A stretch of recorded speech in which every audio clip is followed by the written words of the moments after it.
Attention TV, yewo anya market yenya no mo se LGBTQ plus yi eden no omo eka f owo beyin anyo yanko beyin ba wale owo mo mfimienu owo mo wo ma wo da owo wo kumu hallelujah ya de yenye ntum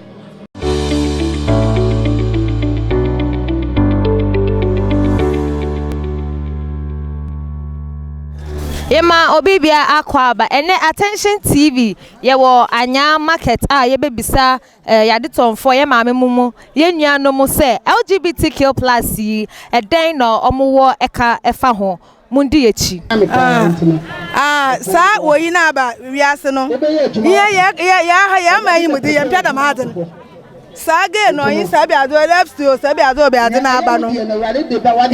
mpia da maden wo ma yi woyi mu ento o man payin na no dom wo ye no nkrofo won hwe na sa no man woyin fi o man yi mo yempe so wo so ba ya so da owo bayin na yo yanko bayin ba wale o wole wo mo mfi mienu o wole mo wo ma wo da o do wo kumu hallelujah o wa so mo mfi mienu se mo be no mo ba wale da o wole mo wo sa ma wo da o wole wo kumu yo anopei me magana fo yin achi me mo ampanyin ene na pamfo achen ye tete nsem bia ye ne nye ho saa o oba ene oba ware oba ma ne oba ma ware no ye de ye nye ntum esanse ye wo ye no ye nim so oba e ware ba ma na me ho oba ne oba ye ware da enti ye ka cha wo sai ye nye ntum na wo kyena ka ho so omo de omo pa omo ma ene omo gede mo no omo ware omo ho ba ye ga na fo pa ye Christian fo ye nim se ade we ya de bonen sense ade we ba so ebe mu kura no aga na ha no masa de beba be ye den eduane ye di ko nyankopon emma emfifiri chese nyame be ye bibia basa onwa aka so mo mfo mo ni hwe corona time no mo hwe Americans wu ye any China wu ye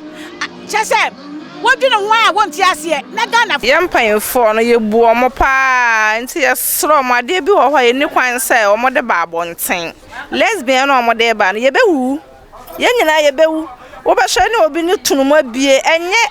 nti niam bi wo he so yi free system nim na mama no ni mema no mutim waware obi enya no ho kani no omo ni gi abrabom na wo de lesbian ba de ene nyina yebewu afiri man nim wo ba kwa hospital no obi tum abie wo ba fa ha na nkora nketo se school fo nkora na ye bompa ya mo so omo mfa saa de no enko schools nim man nkora no omo mfa omo san wo omo ho enye na aban ne ye ne nye ayesa nyina ye ka bom ye ye ba ko ne ye sori ti asa lesbian emwa ye wo ye wi asa ye ba ye no nyankopon kora ka se obema ne oba na ama sasa na adore sempo anu anua na lesbian be da wo lesbian de amwa ye nti anuanom ye sere mo menka mo ne ne aban no se be ya lesbian be free ho gay ni lesbian emwa ye efise niam bebre na esisi wo bible mu ayehu omo ye saa na nyankopon ku wo mo nti ye mprema saa de ne emba ye maga na emu government biala no kandifo biala be na adwin so obedi atumo no ye betu na ade so ye ni abre pa because niam bebre se ye ma ye bo ho mpa ye asa na we so e ba be ka ho ye mpre nti ye de ya agi atumo se Ghana ade ye mprema gay any lesbian no emba ha obi ye saa na echi na wo se de ni tum ye de ni tum mfie bebre ensese de omutum na ye yi omo ye de omutum ye ma enche se na be ya fofrofo ensua wo omo yesra Ghana ban yensa da yensa yem sa trumu sa dan no yesla no ye wo ma ye adwumaden ahwe ye ma na ye ma ba kwakọ yesa ne ma di abra ye de nyame panacho ono na oka ewom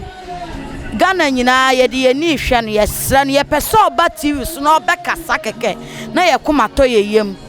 because omba yamba kasa ne ye ha ye tete yesra na nado ye president ye pena asaba ye dona ye to abama no yesra no ye panacho sa asam no de yesra no bebre ontwo maye na Ghana fo yesu ane sa ompra bonten no mbekasa emfasa asam no homa na yakoma nto ye yem ye pacho ye wanya market nso ye station no na do onhwa maye na cars ni mbra inside no mo ntade maye ye station egu nti ama market na ye basa ye pananado acho omom cars ni minga mo fe mo ejele mi Ghana bi fe minga mo fe mo nye fine no ka yo ne ba na ka wo bi hin awo no ka nu ehin kula eja ka be na ba fo wo papa me ameka wo mami menshi abi ameshi mi ne kan papa abi mami shi ne ka mi fo akfo yo na afọ nu na echila no ewo mini ewo ni Ghana government nana etashi ni ekwe ni nu awo yo ke yo awo ni lenda na na yo je be na ba afọ le e mami e ke papa wo lo e ke nu wo na ke fo le lo nana mi bi nana sandi ya nya market ya ma aba ni njuo ne nana mi bi le question ake le beni ehin e ba chelele ne ya sku ani mami papa chon la ka nu ne ke follow je nga yo akefo no ka me kuma ka no ko ne ke ba aka shin amenfe bonana boji Ghana government no ta no sa no stop down dan ejepo ko nu epo no nu ese mi o ba stop dan aka me tenant no ko na yu mi nu blofo no ni yu blofo no no yu ewo mi npa fai mi nke na na ake ebo moden ne hak ameka ya na ameka jekeba shi mogane wosumo kura echiri wadie fanteke echiri wadie wonhi ya mane wonhi ne kula ya mane ni nuke nu ba wo ko ni yoke yo awo na afingai mini je afingai ani la na na yo je de nche e ya nga ani afinga nu da ne ke nga ba wo jenke ke nga wo ke gbe na ne ya ni bi ehun na me jole me wa ameka hin ka yo ni nu kele wo ni ka nu ni yo ni nu kele wo ni nu ni ele we ke yo ya wo no obo Ghana government no tashi na ka ene ba no bobo no ka wo mi shi no ka tashi o ba gbe wo wo dra shi wo na bi ka wo na kansu ali ba ame wo fu wo ha shi ka je na ka wo wie no ko no mi ke na na mi ke na na kashi nke sani na yengo e wa che yin odugba ne keta sen no shi won gbo won pin won gbo aye ni wo shi ka fe ta won gbo mi nke nana ake won gbo wo jala fe fite no ka e sole moko de ba sole ya Ghana shi Ghana pin e ka se mo ka we bi ani fita me ye fe won pin we mo na yin we mo sukun ele che ne ka gbe ka bia sukun e je fli ni yin na bi ko ya sukun ka te shi ka ni ale yo fe ni na ale musu chon da agbin no e kwabo ne ba ya le shi won gbo mi ke nana ke won gbo ye Ghana